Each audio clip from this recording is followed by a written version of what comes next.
आगे माई केते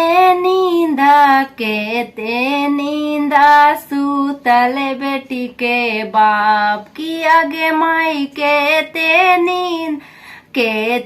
नींदा सूतल बेटी के बाप की। आगे माई तानी ना बुझैल घरे में धिया है कुमार की। आगे माई तानी ना बुझैल ई पापा के घर में धिया है कुमार की। आगे माई आगे हजमत जाला से कर पीछे बेटी के बाप की। आगे माई आगे हजमत जाला से कर पीछे बेटी के बाप की। आगे माई से कर पीछे मम्मी जाथिन समझाथिन दिल के बाप की। आगे माई से कर पीछे मम्मी जाथिन समझाथिन दिल के बाप की। आगे माई पहिला में खोजिया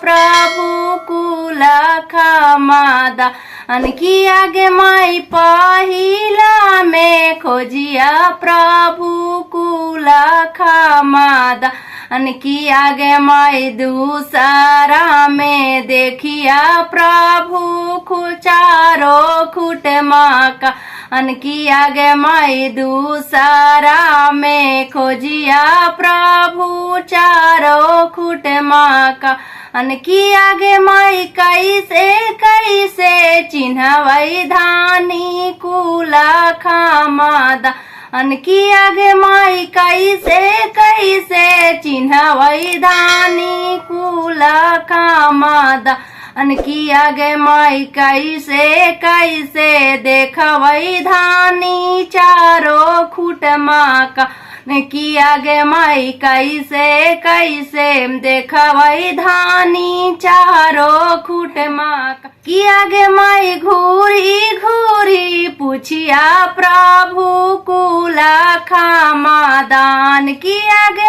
गाँव घर से पूछिया प्रभु कुला खमादान की। आगे माई घूरी देखिया प्रभु चारो खुट माका की। आगे माई घूरी देखिया प्रभु चारो खुट माका।